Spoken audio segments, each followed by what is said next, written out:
began recording Ezra Walker Stout, my grandpa, telling about his life. In his own words, this is our history and his story. And one of those stagecoach to Burnside, 1910, when she come up here. And then my dad got acquainted with her down there and got married. Hardly ever had doctors on babies. It was midwives, they called it. And I ain't sick word, just the one that were born me. Uncle Baz wanted to go over Pryor's District. He lived up on Slick Ford. And Dad told him, said, some moonshiny night, said, I'll take you over. So I was 7-year-old then. And this moonshiny night, they got ready. It was cold. And they had what's called a buggy blanket. Put it up over the thick blanket, and they put it over their lap. And I sat down on the floorboard, and they set a lantern down in the lift, and that kept me warm. We let out 11 o'clock. So we had 3 toll gates, and had a bridge there at one side. 15 cents every one of them. Next morning at 7 o'clock, we was there for that 4 when they was eating breakfast. They started me in the plowing when I was 11 years old. So the first year I plowed with a 1-horse plow and a double shovel. And the next year they put me to a 2-horse turner. So I started in the plowing and the corn over. By the time you got it all plowed over, you had to start right back to first. The plow just cut 12 inches at a time. They had to raise stuff and then start, that's all was to it. Dad worked 30 years on the railroad, worked 11 hours a day, and he got 10 cents an hour. He was coming up the track, coming back, and the passenger train come by, and they threw the dishwater out the window, and threw out a big butcher knife about that long. And he brought it home. Mama kept that, and I wore that knife where she cut stuff and wore it laden to. The first molasses I remember him getting somebody to make was Lonnie Howard, but I'd worked around with him, fed the mill, what I'd done all the time. I fed the cane mill. It was cold, soft of a morning, and I spewed up around the stick weeds, and I was barefooted. Didn't have no shoes.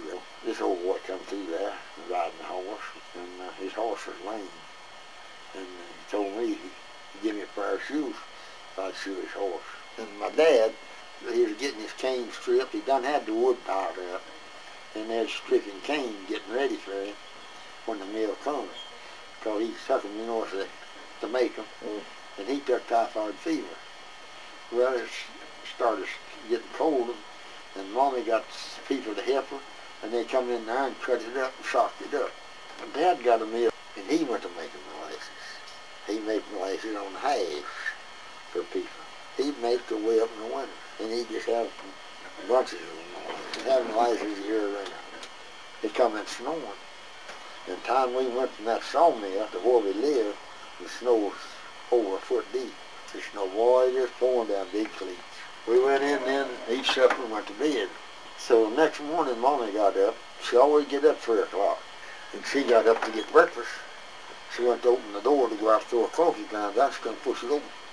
She went and looked out, and she said, Lord, have mercy, Walker. Said, the snow up this window. It's 42 inches.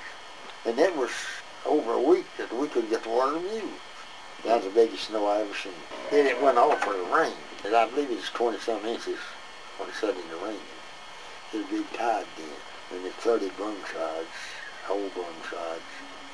There was hen houses going down the river, and roosters crowing.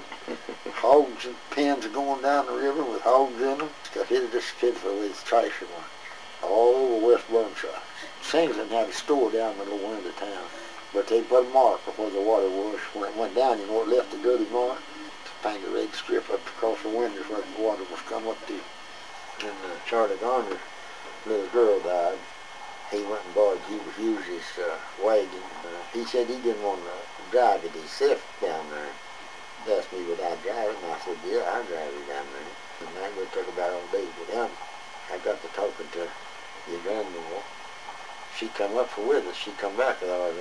Yeah. The grandma come home with them, and she come over past them. We decided we'd marry. One Saturday I walked to Somerset department store. I got me a pair of slippers and a pair of pants and a shirt. And that's what I had to get. I got married in. I had that and 2 pair of overalls and porch eyelashes.